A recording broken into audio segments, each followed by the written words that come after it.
Yeah. Alicia's done.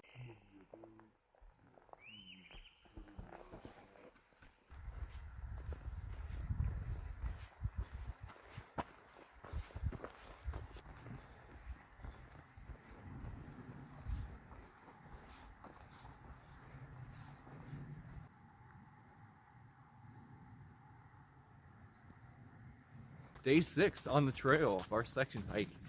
We had a wonderful stay last night at the hostel, Around the Bend hostel. Really enjoyed our time there. Got up this morning at about 5:30 and got on the trail shortly after 7. And it's been really nice. We're about, I don't know, 4 to 5 miles in for our day. And it's been great. And I have to say that Nero we had yesterday, when we only did 6 miles into the hostel, paid dividends, because both of us, our feet, our body in general, and our knees are feeling much more recovered as opposed to yesterday. So these first couple miles have been ultra smooth, and yeah, we're feeling better. We've got 3 shorter days coming up to get us into Franklin, and our day into Franklin is going to actually be pretty short, so we'll get another recovery day, which is good because we had a free day floating on the back end of the hike that we just moved up.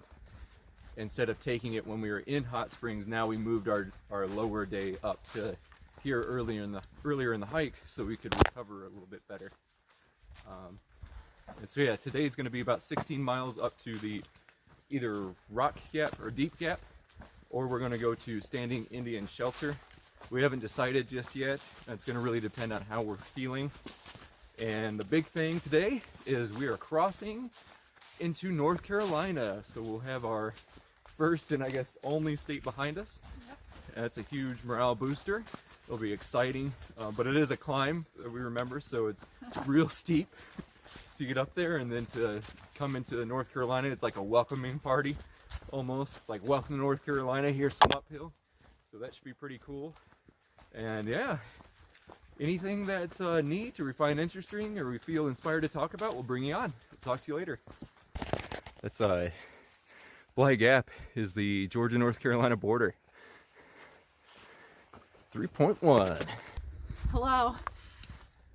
We are still making our way towards the Georgia-North Carolina border, and I just want to hop on real quick and talk about something that we've been discussing a lot during this hike, and it's how hikers experience pain and how they handle it, I guess.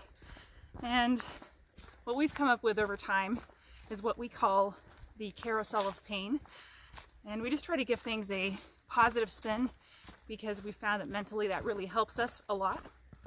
And essentially the idea behind the carousel of pain is that something is going to hurt you while you're hiking at all times. It might be your knee, it might be your pinky toe, you might get a blister, it might be your back, you might get a hot spot, but as with all things in life, it passes over time. And as long as you can maintain the attitude knowing that whatever you're experiencing is going to pass, it's a lot more manageable. And we kind of, we'll talk to the pain and be like, oh, all right, knee, left knee, I know you're hurting. You're just trying to get all your pain out of the way. And you know that by the next day, it's going to be a different body part that you'll feel. And in that way, you get some variety. And I don't know, it just makes everything a lot more manageable. So yeah, we just wanted to throw that in there. It's really helped us a lot in managing what we're experiencing and making this all a lot more enjoyable. Hello, y'all. So we are on the climb to the border. I think we're probably about 2 miles out from crossing into North Carolina. It's been actually a pretty good day. If you look up, it's overcast, which has kept it really cool and much more comfortable for us. And we're really enjoying this type of hiking because the heat, well, we didn't realize it as much, but it was just totally zapping us, especially in the early afternoon around 1, 2 at the peak heat of the day. They're just wearing us out. And so to have an overcast day like this, where it's nice and cool, things just feel a lot smoother. And then same thing, coming out of that hostel always helps too. we're really excited about crossing into North Carolina, which should actually be happening here pretty soon. And that'll be a quick video because we do have a little bit of a hiker train going. We've got 4 through hikers behind us, and we want to make sure that we give them, some respect and spend some time, because it's gonna be a really special moment for them crossing into their first state.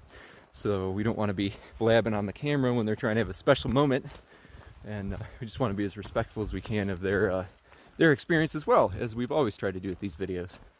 And yeah, we should be at the border like really shortly. I think this tree up here might even be it. All right, y'all, I'll bring you on here in a second once we cross. It's a nice new sign. Look at that thing. Yeah. And I'm glad that they kept the old one there too. Yeah. Look at all the history. It's like when they pull the signs down from Katahdin. They belong in a museum. I can record you.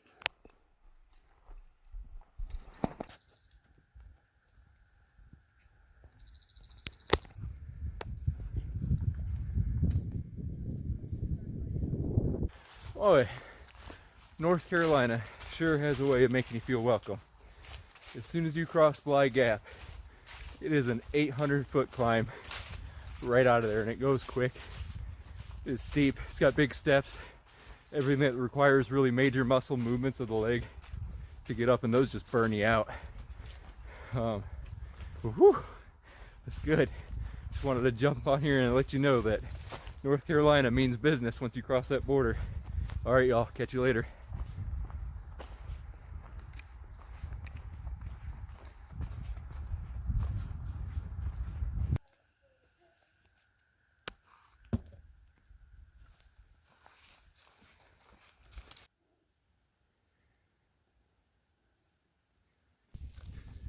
Okay, so we've gotten the bulk of the climbing out of the way, and now we are on the downhill slope to the Muskrat Creek shelter. We're gonna stop there and get some water and visit the Priffy and eat some snacks, and then continue on with our day. We're still about 5 miles out from Standing Indian Shelter, which is where we plan on spending the night. And we'll pass through Deep Gap here shortly. We've got a big descent from the shelter down into Deep Gap, and then it'll be a nice uphill to the shelter, and we'll be done for the day. Like I said earlier, it's been smooth going. So yeah, guys, I'll come on later with some clips of the shelter, and then a little bit more after that. See ya.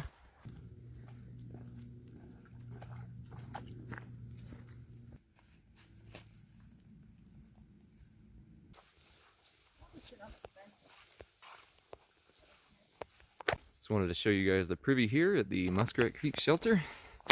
I won't show you any gory details, and it stinks, so I'm not going to go close, but yeah, you can see the toilet right in there. Got a covered roof, and underneath here, these are moldering privies, which means they got compost, and usually there's a bucket in there.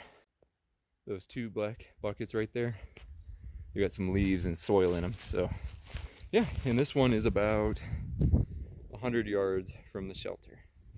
Alrighty, y'all. So I'll do a quick in-depth look at this shelter, because the last one there's people at, and this one is totally empty. But as stated, it's usually just a platform. Some of them will have a second level up here.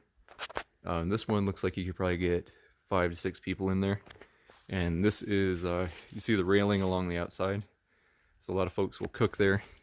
And you can tell some people have let their cooking stoves get away from them, because they get these rings. You can see it's burned in there. That's from like the fuel leaking out, or people just not paying attention. They got a fire pit here. This one's really nice because you got some seating as well. And then one thing that they have here, so these are to hang your pack from.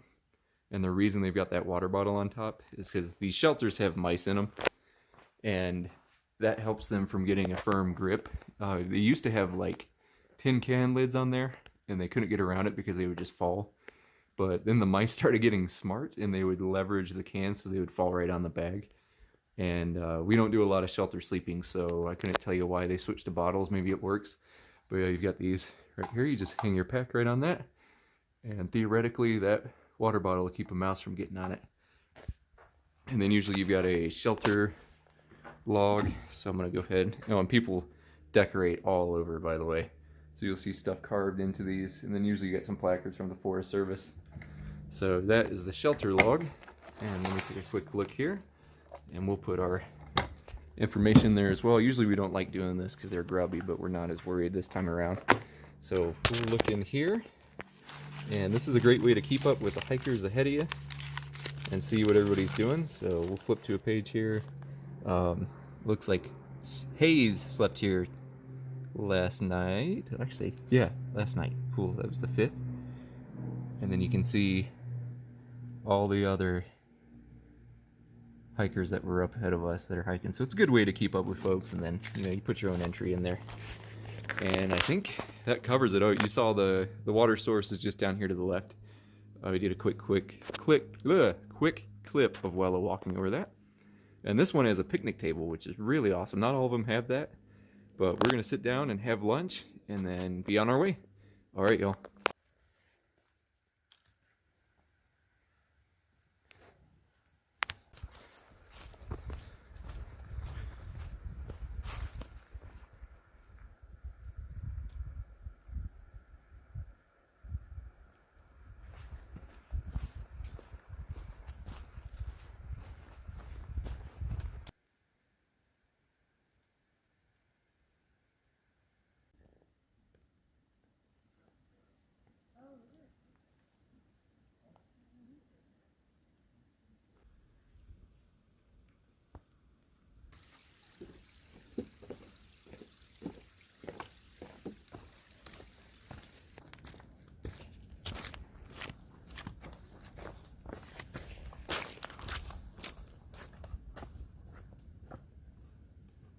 Ooh, buddy. Sweet shelter. Standing Indian. Let's get our stuff set up.